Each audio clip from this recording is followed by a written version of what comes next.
Before the season started, they were everybody's Super Bowl pick, the Dallas Cowboys. And then once the season got rolling and Tony Romo was injured, then there were some struggles. But Romo was back, and the Cowboys still look like they have a strong shot at controlling their own destiny and making the playoffs. Let's take a look back at this roller coaster ride for Dallas in 2008. Here they come! Cardinals blocked it! It's picked up! It's a touchdown! Cardinals beat the Cowboys in overtime! I'm just disappointed in this organization. Disarray in Dallas. A bad injury situation with America's team. Everybody put this team in the Super Bowl way too early. Adam Pac-Man Jones has been suspended indefinitely. And football is his lifelong dream, and that's stripped away once again. It's a privilege to play in the NFL. If he doesn't recognize that, then he won't play in the NFL. Roy Williams, and the big deal today has been dealt to the Dallas Cowboys. Oh, I'm very excited, to go from 0-5 to 4-2. There's always something going on with the Cowboys, I think. If there wasn't, we're going to make something. The Cowboys quarterback is still looking good in practice and expected to start on Sunday against the Skins. Romo goes deep down the left side, leaping catch, touchdown! For me to have the numbers that I have, not really being involved, it is discouraging. It is frustrating. Caught it at the 30, to the 20, to the 10, touchdown! NFL Commissioner Roger Goodell reinstating Jones, but first he'll have to sit out 2 more games, bringing the total to 6. He waits, he looks, he fires, intercepted. Deshae Thompson to the 10, to the 5. He dives for the goal line. Pittsburgh touchdown! A little bit of controversy bubbling in Dallas. Terrell Owens and Jason Witten got into a heated exchange and had to be separated. All this talk or non-talk, we got to go out and do it on the football field. Great shot, touchdown! There he goes, 20, 50, 10, 5, touchdown Dallas, ball game! No matter what is said and what rumors, lies, we've always been together. Romo under pressure, looking for Owens again, and it's intercepted again by Ed Reed. Willis McGahee! You got to be kidding me! Nobody's getting him. Here we go again. And LaRon McClain's going to go in, 82 yards. All of the air in Texas Stadium went through the hole in the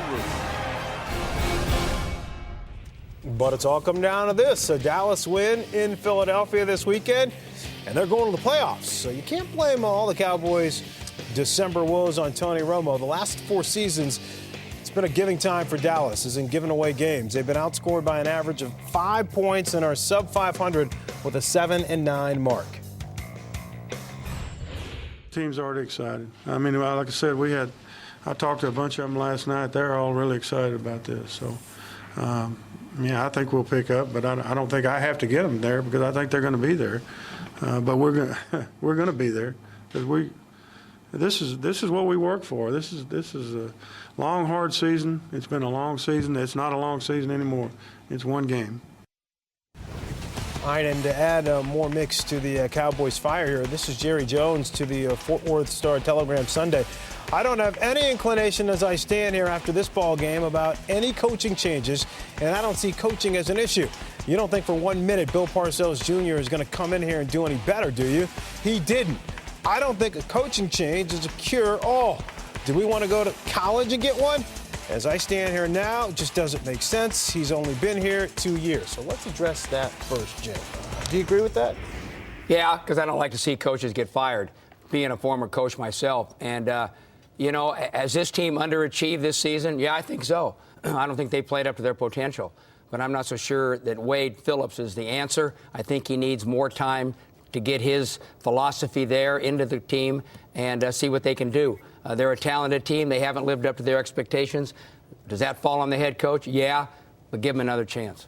Well, I think, it all falls on the head coach. This guy does not seem to motivate that team the way they need to be motivated. Wade Phillips, they seem to take his personality, sort of a laid-back personality. I don't see any leaders in that locker room or on the football field. So that falls solely on the head coach. And I think Wade Phillips, the job he did in San Diego was okay. The job he did in Dallas was okay. So I think it's time for some new blood in Dallas. Well, the tough thing is if you decide to make a change, the other question is, who are you going to bring in? Who are you going to bring hire? in? And they're kind of strapped because Jason Garrett, the offensive coordinator, they gave him $3 million. He's supposed to be the guy. Yeah, but their offense has been the weak spot of their team this year, I think. Their defense has played pretty well. Wade started calling the plays again, and the defense is playing well. Tony Romo, struggled, in my estimation, in the first 3 quarters of the loss to the Ravens. Obviously, he picked it up in the fourth quarter. Is there something to this late season? Tony Romo doesn't play as well later in the season as he does. I don't think so, Fran. I mean, a guy gets a little bit of a reputation that he can't do it in December. It stays with him until he gets it done in December. He's going to have a chance this week. I think he played good at the end of the game. He made plays when he had to. He led him down to 2 scoring touchdowns that could have won the game for him if it wasn't for those long touchdown runs by the Baltimore Ravens. So I think that's a bad rap on Tony Romo. I don't think he played particularly well the early part of the game. I think some of that had to do with the great Baltimore defense. Well, let's be fair. When a quarterback wins football games, they give him credit. So when you lose football games, you've got to take the blame. But in this situation, I can't blame Tony Romo. I know he had a horrible first half, maybe even 3 quarters, as you would say, but I think the game came down to this. The guy came back. He was resilient. He got his team in position to make plays and win that football game. The defense that we talked about for the last couple of weeks, who had been very stout at keeping opposing offenses out of the end zone, gave up 2 major runs that cost them the football game. So in this loss, I would not blame Tony Romo, but there is something to be said about a guy who can't win late in the season. All right, so if they get past Philadelphia, and it's a big if, are they going to be, a pain to deal with in the postseason? Oh, I think so. They've got the potential to be because they're a talented football team, but they've been so up and down over the course of the season. They may beat Philly this week and lose the first game of the playoffs. I mean, that's kind of been their MO here recent weeks. Play good one week, not play so good the second week. When they have lost games late, it's been against good teams. They can be a factor in the playoffs if they get there. Does all the drama go away if they win and they make it to the playoffs? I think they have to make it to the Super Bowl. I mean, this team, it's amazing. One week they win a game, the turmoil's gone. Now they lose a game, it's back. So this would be for the playoffs, though. This would be if they make the playoffs, I think it would clean the slate for their season. But I think they have to advance far in the playoff for people to give them a pass on the season. They got to win a game. They got to win some games. Yeah, definitely get that monkey off their back. They haven't won a playoff game in the last 11 years.